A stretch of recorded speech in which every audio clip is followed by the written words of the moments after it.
오늘 이렇게 이제 많은 분들이 함께 하셔서 감사하고요. 또 코로나19로 인해서 삶이 많이 지치고 힘든 이때 또한 이제 더위까지 급습해서 여러분 마스크 착용하는 것이 더 힘들고 또 삶이 더 곤고한 때가 아닌가 싶습니다. 근데 오늘 제목은 그것과 좀 너무나 좀 다른 제목이에요. 웃게 하시는 하나님. 실상 우리의 환경은 웃을 일이 점점 줄어들고 그런 어려운 형편이지만 오늘 이 본문의 말씀 속에 하나님의 웃음의 의미가 무엇인가, 진정한 웃음의 의미를 발견하시고 또 웃게 하시는 하나님으로 인하여 우리 삶이 어떤 놀라운 변화가 있는가를 여러분 집중해서 말씀을 경청하시면 좋겠습니다. 오늘 이 말씀 속에 18장을 보시면은 아브라함이 어느 날 그 앞에 나그네들을 지나가는데요, 그들을 부지 중에 알지 못하고 영접을 했는데 나중에 알고 봤더니 그들 중에 하나님이 계셨더라. 또한 하나님께서 사람의 형상을 지니시고 이들 가운데 아브라함에게 나타나신 아주 초유의 사건이죠. 오늘 이 말씀 속에 그 아브라함이 그들을 환대하는 모습이 나와요. 그래서 아주 지극정성으로 그들을 잘 대접한 다음에 이제 하나님이 아브라함에게 말씀하시는 거예요. 그때까지도 아브라함은 하나님이신 줄을 알지 못하는 것입니다. 오늘 읽은 9절의 말씀에 네 아내 사라가 어디 있느냐, 그때 사라는 장막 안에서 머무르고 있었던 것이죠. 그때 또 말씀하시기를 내년 이맘때 내가 반드시 내게로 돌아오리니 네 아내 사라에게 아들이 있으리라 그랬습니다. 여러분, 지금 이들은 거의 100세에 가까운 나이인데 대를 이을 아이가 없는 거예요. 이미 오래전부터도 하나님이 약속하셨던 말씀인데 여전히 이루어지지도 않고 있는 거예요. 그런데 또 반복적으로 이 본문에서 하나님은 그 약속의 말씀을 주시는 것입니다. 그러니까 이때 그 장막 안에서 자기에 관한 이야기를 하고 있으니 사라도 유심히 듣다가 마침내 어떤 반응을 보이는 것인가. 그래서 첫 번째 생각해야 될 것은 사라의 웃음입니다. 읽은 12절 말씀에 보면은 사라가 속으로 웃고 이르되 내가 노쇠하였고 내 주인도 늙었으니 내게 무슨 즐거움이 있으리요. 그래서 웃는다는 것은 우리 마음의 기쁨이 표출될 때 나타나는 현상이 웃음이잖아요. 근데 여기서 보면 내게 무슨 즐거움이 있을까? 나도 이미 늙었고 내 남편 아브라함도 늙었는데 무슨 우리 몸에서 아이가 생긴다는 말인가? 그러니까 속으로 웃기는 하는데 마음으로는 이게 동의되지가 않는 거예요. 믿을 수 없는 거예요. 즐겁지도 않는데 웃을 수 있는 것이죠. 우리가 살다 보면은 반드시 기뻐서만 웃는 것은 아니에요. 웃음도 여러 종류가 있잖아요. 눈웃음, 코웃음, 비웃음, 조소, 냉소. 이게 좋은 웃음들은 아닌데 그 마음이 그 웃음 속에 어떻게 표현되는가, 그리고 또 때로는 여러분의 마음을 웃음으로써 숨기기도 하기도 하는 거예요. 네, 사라가 꼭 그런 거예요. 기뻐서 즐거워서 웃는 것이 아니라 그저 형편은 여의치 않아도 속으로 지금 웃고 있는 거예요. 근데 이 아내 사라만 그런 것이 아니라 이 앞장에 17장에 보면은 17장 17절에 아브라함도 똑같은 경우였었습니다. 그 전에 아브라함에게 나타나셔서 똑같은 말씀을 하셨을 때에 아브라함도 웃었습니다. 여기 보면 아브라함이 엎드려 웃으며 마음속으로 이르되 100세 된 사람이 어찌 자식을 낳을까? 사라는 90세니 어찌 출산하리요? 하고, 사라는 속으로 웃었고 아브라함은 엎드려서 웃었어요. 근데 웃었는데도 그 내용들을 보면은 그 마음이 즐거워서 웃은 게 아니에요. 여러분, 이런 현상을 보면서 어떤 마음이 드세요? 이들은 하나님을 믿는 사람들이에요. 그럼에도 불구하고 그 약속 가운데 있으면서도 겉으로는 웃지만 속으로는 하나님의 말씀을 믿지 않고 있는 거예요. 여러분, 우리가 하나님 앞에 나올 때 우리의 모습이 어떨까요? 이 사라나 아브라함의 모습은 이들의 모습이 아니라 오늘 우리의 모습이에요. 우리도 하나님 앞에 나와서 표정 관리를 다들 하고 오잖아요. 다 표정 관리를 하고 오는데 하나님 앞에서 우리들이 겉으로는 웃는데 속으로는 믿지 않는 경우가 많아요. 하나님의 약속, 그 믿음 가운데 하나님 앞에 나오지 않는 경우가 참 많죠. 사라와 아브라함의 그 모습으로 오늘 우리도 겉과 속이 다른 삶으로 하나님께 나오는 경우가 많아요. 적어도 마지못해서 우리가 사람들 앞에서는 표정 관리를 해야 될 수도 있어요. 그러나 하나님 앞에서 이 겉과 속이 다른 표정 관리를 할 이유가 하나도 없죠. 하나님은 다 아시니까요. 오늘 바로 그 부분을 하나님이 지적하시는 거예요. 창세기 18장 13절, 하나님은 아브라함에게 묻습니다. 여호와께서 아브라함에게 이르시되 사라가 왜 웃으며 이르기를 내가 늙었거늘 어떻게 아들을 낳으리요 하느냐. 왜 웃느냐? 왜 내가 약속한 것을 믿지 않느냐 하는 거예요. 그러면서 14절, 여호와께서 능하지 못한 일이 있겠느냐 하는 거예요. 하나님이 능치 못함이 없으시다는 것을 믿는다면 생명의 주인이신 하나님이 아이를 주시지 못하겠어요? 그런데 이들 부부는 정작 믿을 수가 없었던 것이죠. 그런데 오늘 이 말씀을 이해하려면은 먼저 그 앞에 17장을 좀 참고해야 돼요. 17장, 18장이 연결되는 부분인데요. 17장 1절에 보면 하나님이 아브라함에게 처음 나타나셨을 때 어떻게 기록되어 있는가? 그때 이름은 아브람이었어요. 17장이 왜 중요한가 하면 그들의 이름이 바뀌는 장이에요.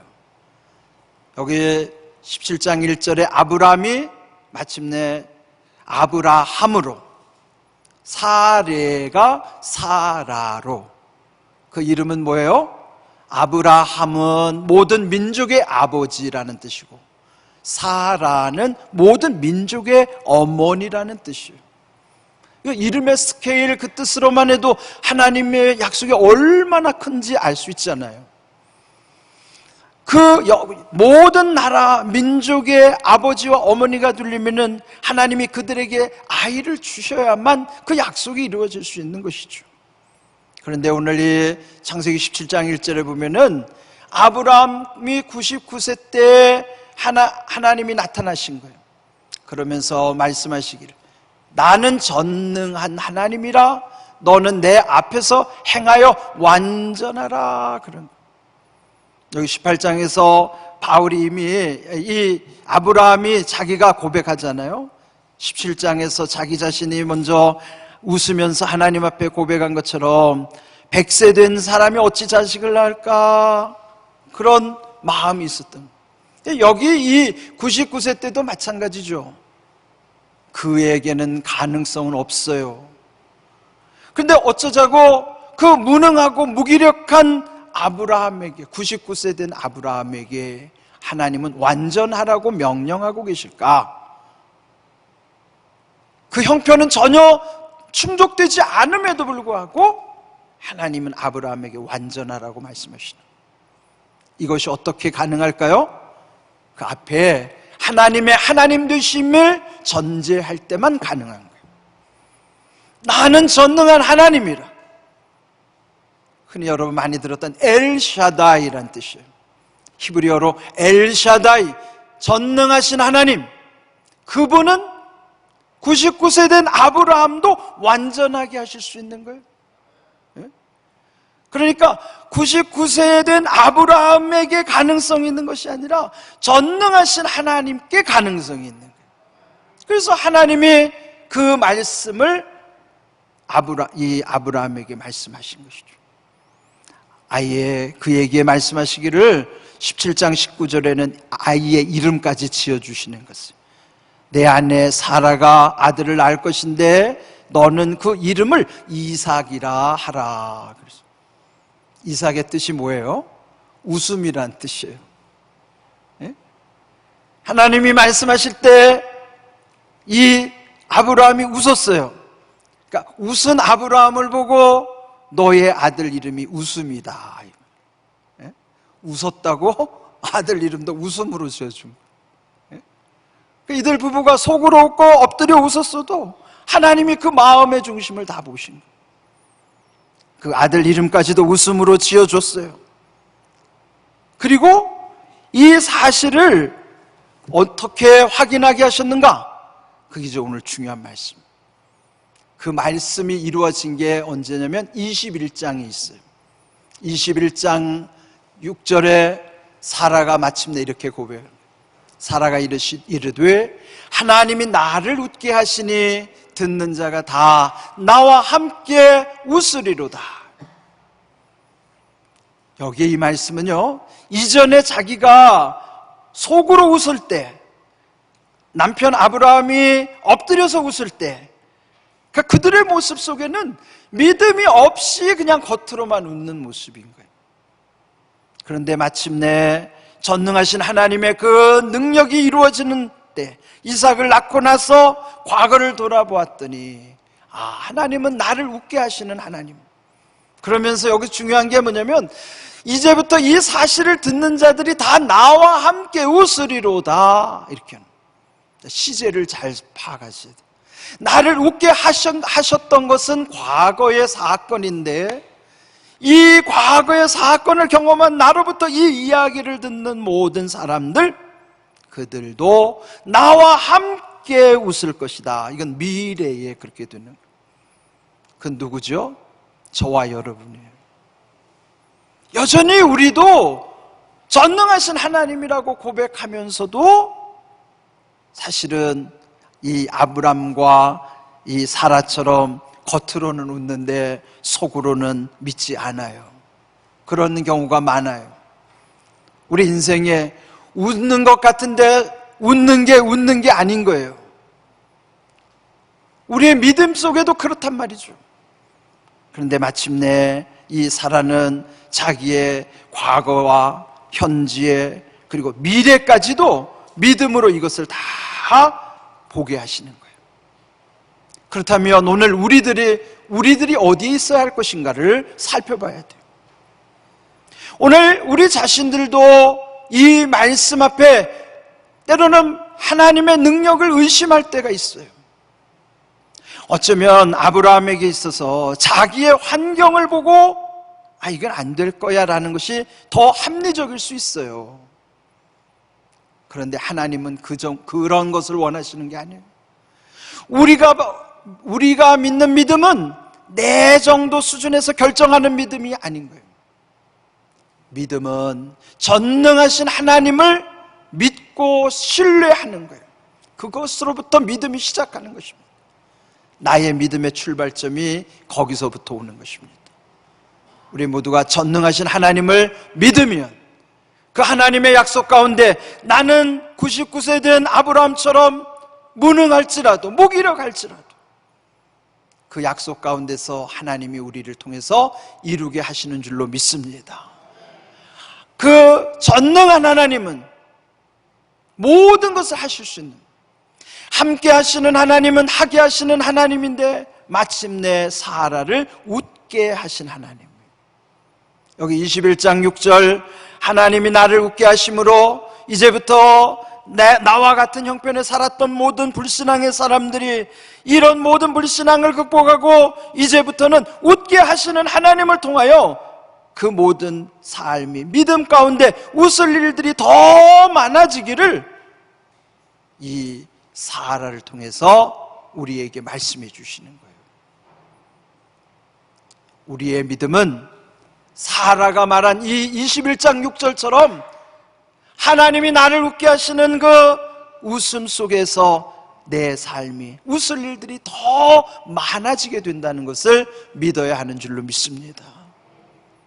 여러분 기억하십시오. 웃게 하시는 하나님 의지하게 될 때에 웃을 일이 더 많아질 수밖에 없는 거예요. 지금 우리의 시대가 점점 이렇게 웃을 일이 줄어드는 현실이지만, 그러나 진정한 웃음이 어디로부터 오는가?